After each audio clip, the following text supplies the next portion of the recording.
Hello guys, welcome to the universal mystery tarot 1111। तो आ गई मैं आपके लिए एक कलेक्टिव रीडिंग लेकर के। जब उन्होंने आपको पहली बार देखा तो किस टाइप के थॉट्स थे उनका आपको लेकर। तो जब आपके पर्सन ने आपको पहली बार देखा तो क्या सोचा था, किस टाइप के थॉट्स थे उनके। ये रीडिंग जनरल है, कलेक्टिव है, ज़रूरी नहीं है कि सभी चीज़ें आपसे रेजोनेट कर जाए। तो take it resonate and leave the rest.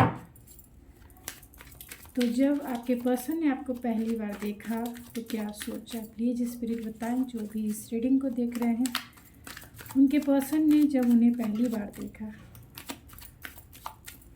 पहली बार जहाँ भी देखा, जिधर भी देखा, क्या थॉट्स थे उनके,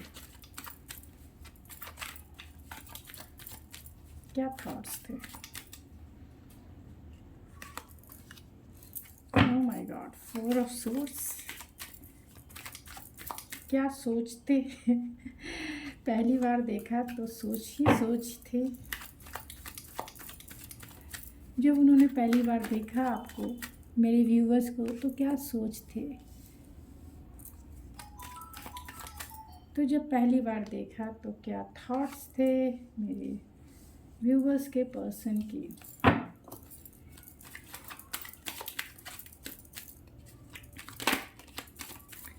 क्या सोचा spirit.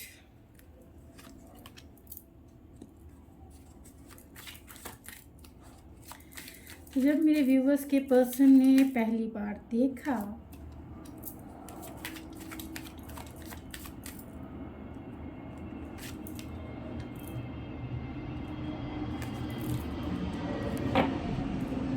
Bottom of the deck है क्वीन ऑफ पेंटिकल्स।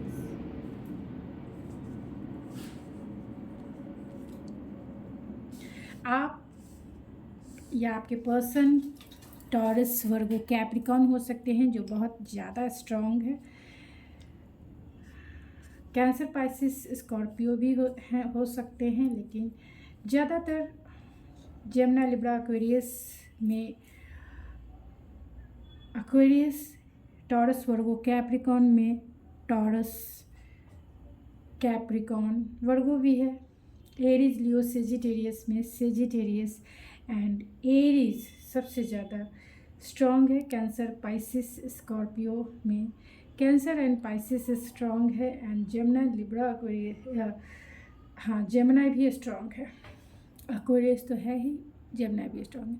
तो जब आपके पर्सन ने आपको पहली बार देखा तो क्या सोचा। तो ओवरऑल एनर्जी की बात की जाए तो यहाँ पे क्वीन ऑफ पेंटिकल्स है। तो ये इंडिकेट करता है कि जब उन्होंने आपको पहली बार देखा तो आपको देखते ही उन्होंने मान लिया कि आप ही उनके लाइफ पार्टनर, मतलब बनने लायक हो, या ये कह सकते हैं द राइट वन हो, जिससे वो मैरिज करना चाहते हैं, जिससे वो एक कमिटेड रिलेशनशिप में आना चाहते हैं, जिसके साथ लॉन्ग टर्म चलना चाहते हैं। तो जब उन्होंने आपको पहली बार देखा तो आप उनको एक मैरिज मटेरियल के जैसे दिखे। मीन्स आपसे वो शादी ही करना चाहते थे, आपसे वो मैरिज का कमिटेड रिलेशनशिप ही चाहते थे कि आपसे किसी भी तरीके से जल्द शादी हो जाए, जल्द से जल्द मैरिज हो जाए, या जल्द से जल्द आप उनके साथ कमिटेड हो जाए। क्योंकि आप बहुत नर्चरिंग, केयरिंग, आप उन्हें जैसी पर्सनालिटी चाहिए थी मैरिज के प्रोस्पेक्टिव में, आप बिल्कुल वैसे ही थे। लाइक ग्राउंडेड एनर्जी है आपकी एनर्जी बहुत लविंग, केयरिंग एंड लाइफ में आप स्टेबल भी हो सकते हैं। तो ये बहुत सारे लोग फाइनेंशियली स्टेबल हो सकते हैं, वर्किंग हैं, तो भी आप अपने ग्राउंडनेस को जानते हैं, यानी डाउन टू अर्थ हैं आप। और ऐसी ही पर्सनालिटी उन्हें चाहिए थी कि जो बहुत प्रोटेक्टिव फील कराए, जो बहुत उन्हें सिक्योर फील कराए एंड कहीं ना कहीं स्टेबल फील कराए। यानी इस लाइफ टाइम में मैरिज के प्रोस्पेक्टिव में उन्हें स्टेबिलिटी बहुत ज़रूरी है आपके पर्सन के लिए। आपके पर्सन आपको जब उन्होंने देखा तो उन्होंने पहले ही नज़र में ये सोच लिया कि हाँ आप ही द वन हो जिनसे उन्हें मैरिज करना है, किसी भी कीमत पे करना है। और यहाँ 4 ऑफ सोर्स की एनर्जी है। तो उन्हें ऐसा लगा कि आप जो है थोड़े शाई हो सकते हैं, कम बोलने वाले हो सकते हैं, इसीलिए वो थोड़े से हिचकिचाहट भी थी इन्हें आपसे बात करने में। वो बात कैसे स्टार्ट करें वो समझ नहीं पा रहे थे, कहाँ से स्टार्ट करें वो समझ नहीं पा रहे थे कि आपसे बात किया भी जाए तो कैसे किया जाए, कहाँ से शुरू किया जाए, कैसे कहें कि आप ही द वन हो जिनसे वो मैरिज करना चाहते हैं, डायरेक्ट मैरिज करना चाहते हैं। कोई भी डेटिंग वेटिंग या फिर रोमांस करना बाद में चाहेंगे, पहले मैरिज करेंगे तब रोमांस करेंगे।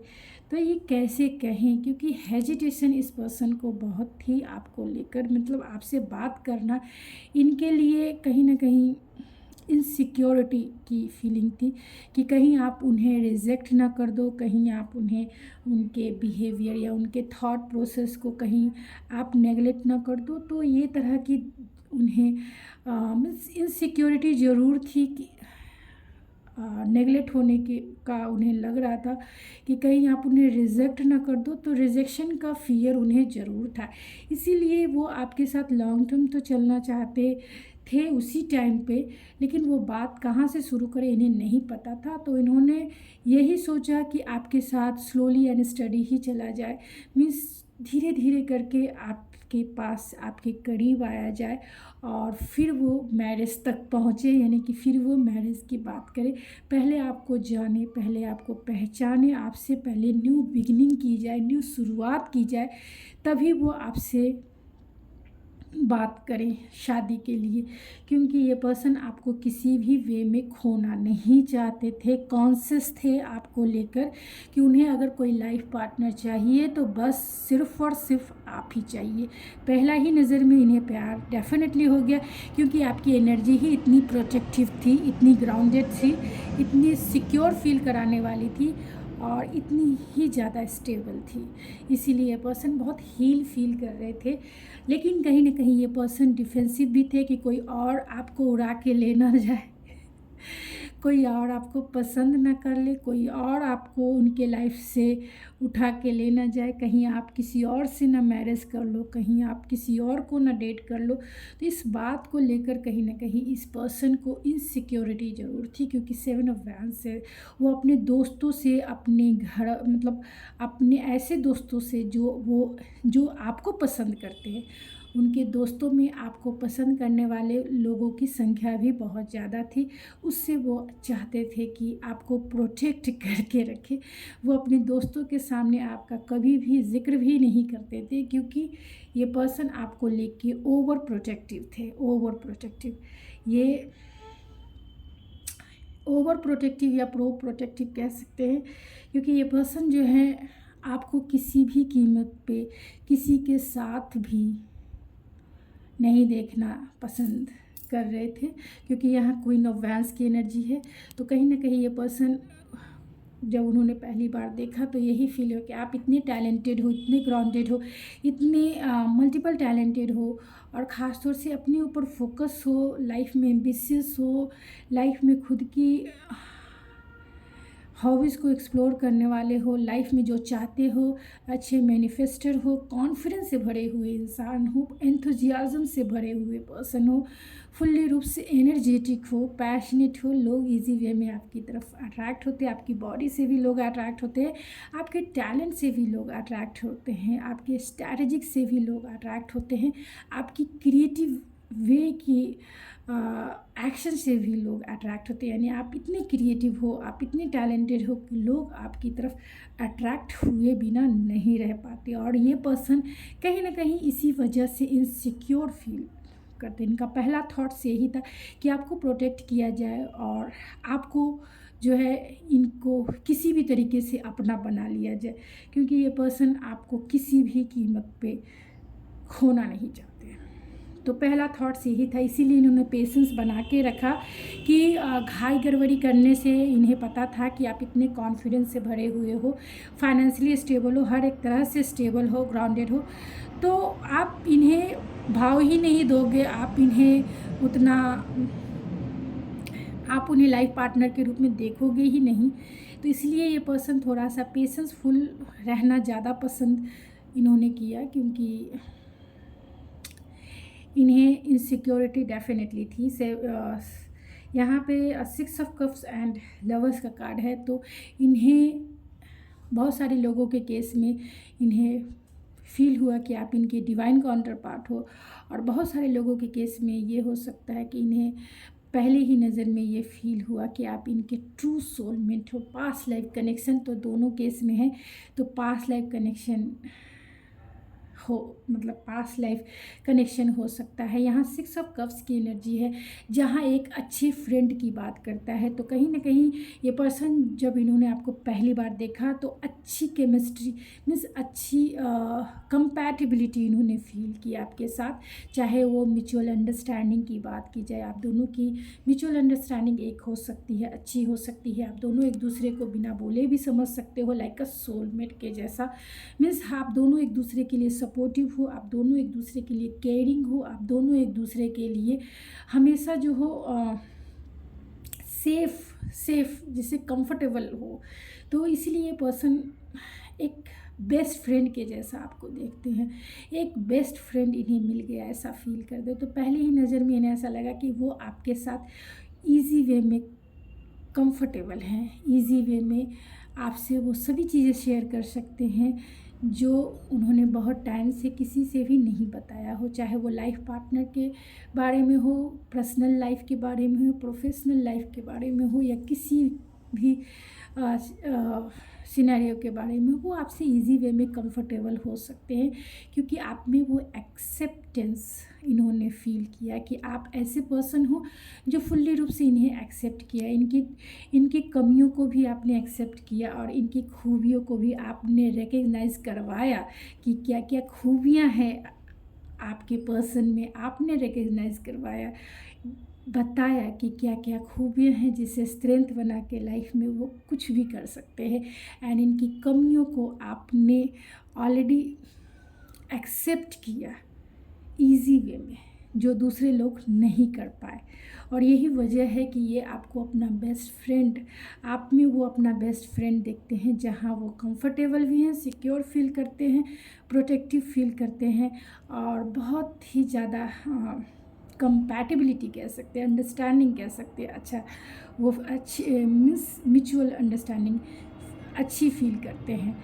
आपके साथ लवर्स की एनर्जी भी है, तो कहीं ना कहीं ये पर्सन आपको अपना लवर्स ही मानते हैं, क्योंकि केमिस्ट्री भी है। पास्ट लाइफ कनेक्शन तो है ही, जहां आप दोनों के बीच में एक स्पिरिचुअल कनेक्शन भी है, एंड अंडरस्टैंडिंग यानी कि इमोशनल कनेक्शन भी वो फील करते हैं, आपके बिना वो रह नहीं सकते। और एक मैग्नेटिक पुल फील करते हैं, जो एक केमिस्ट्री की बात करता है। तो वो आपके साथ एक केमिस्ट्री भी देखते हैं जो किसी में उन्हें नज़र नहीं आती। आपकी तरफ एक मैग्नेटिक ड्रॉन फील करते हैं, फिज़िकली वो पैशनेट हो जाते हैं जब भी वो आपको देखते हैं। और जब उन्होंने पहली बार आपको देखा, फुल्ली रूप से ये आपके साथ इंटीमेसी चाहते थे कि बस वो आपको लेके, क्योंकि जितना वो कंफर्टेबल आपके साथ फील कर पाए, वो बस आपके साथ वही केमिस्ट्री भी फील कर पा रहे थे, और चाहते थे कि आपके साथ उस केमिस्ट्री को, यानी कि एक हेल्दी केमिस्ट्री को एंजॉय किया जाए, क्योंकि आपके साथ उन्हें डीप कनेक्शन फील हुआ, जो एक स्पिरिचुअल कनेक्शन भी है, प्योर अनकंडीशनल लव का कनेक्शन फील हुआ, जो पास्ट लाइफ कनेक्शन जहाँ सोल कॉन्ट्रैक्ट होता है, जहाँ सोल एक दूसरे को रिकग्नाइज करती है, ना कि बाहरी सिनेरियो या इन्वायरमेंट एक दूसरे को रिकग्नाइज करती है। एक सोल दूसरे सोल को कहीं ना कहीं जब रिकग्नाइज करती है, तो वो एक दूसरे की तरफ पुल एंड ड्रॉन फील करती है। तो ये पर्सन आपकी तरफ फुल्ली रूप से ड्रॉन थे, बस उन्हें किसी भी कीमत पे आपको पाना था, किसी भी कीमत पे आपके साथ लॉन्ग टर्म चलना था, कमिटेड रिलेशनशिप में, मैरिज के पर्सपेक्टिव में, कमिटेड मीन्स लॉन्ग टर्म के प्रोस्पेक्टिव में। और यहाँ पे ऑलरेडी एम्परर है, तो डेफिनेटली जैसे भी इनके ट्रेडिशनल बिलीव एंड वैल्यूज़ है, आपको जब इन्होंने पहली बार देखा, आपके भी बिलीव सिस्टम वैसे ही थे। लाइक आप में एक लीडरशिप क्वालिटी है, एंड जो भी चीज़ चाहें आप अच्छे से मैनेज कर सकते हैं। जो मीन्स इन्हें आप ऑर्गेनाइज तरीके से मैनेजमेंट के तरीके से आप एक अच्छे लाइफ स्टाइल को इंजॉय करते हो, जो ये पहले से चाहते थे कि कोई एक ऐसा पर्सन जो उनकी मोरल वैल्यूज़ या उनके ट्रेडिशनल बिलीव एंड वैल्यूज़ को फॉलो करने वाला हो, जो उन्हें समझने वाला हो, जो पूरी तरह से लॉयल हो, जो पूरी तरह से डेडिकेटेड हो, जो पूरी तरह से स्ट्रक्चर वे में हो, ऑर्गेनाइज वे में हो, और जो पूरी तरह से अथॉरिटी वे में हो। और आप में वो सारी क्वालिटीज़ इन्हें देखने को मिली, इसीलिए ये आपको पहले ही नज़र में जब इन्होंने आपको पहली बार देखा तो इन्होंने मान लिया कि आप इनके बॉस हो। बॉसी नेचर है आपका, आप किसी पर भी शासन कर सकते हो। दिल पे तो शासन कर ही सकते हो, दिमाग पे भी शासन कंट्रोल कर सकते हो, मतलब दिल पर भी आपकी ही अथॉरिटी है एंड माइंड पर भी आपकी ही अथॉरिटी है। एंड फुल ऑफ वे में घर, सोल पर, घर पे, माइंड पे, हर एक जगह आपका राज है।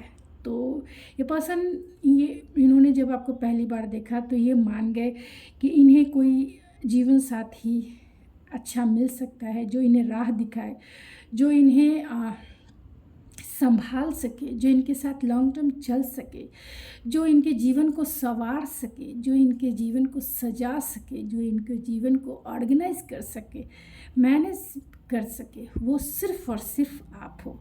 और आपका ही राज वो अपने घर पर, वो अपने दिल पर, वो अपने दिमाग पर चाहते थे। और अभी अगर आपकी मैरिज इनसे हो गई है तो डेफिनेटली आपका ही राज है इनके ऊपर, चाहे वो दिल पे हो, दिमाग पे हो, या फिर घर पे ही क्यों ना हो, आपका ही राज है अगर आप इनसे मैरिड हैं तो। नहीं मैरिड हैं, अगर आप अभी रिलेशनशिप में हैं तो डेफिनेटली ये पर्सन तो जानते हैं कि आपका जो वे है, माई वे और स्काई वे आप ही का वे है, आपकी ही चलने वाली है। ये तो बस मैं तो जोड़ू का गुलाम बन के रहूँगा या रहूँगी, यही बन के रहेंगे। तो गाइस, ये थी आपकी रीडिंग। आई होप आपको पसंद आई होगी। अगर पसंद आती है तो प्लीज़ मेरे चैनल को ज़रूर सब्सक्राइब करें, लाइक करें, शेयर करें, बेल आइकन ज़रूर दबा लें, जिससे कि आपको मेरी वीडियोज़ की नोटिफिकेशन मिलती रहे। तो मैं मिलती हूँ आपके नेक्स्ट वीडियो में, तब तक के लिए थैंक यू सो मच।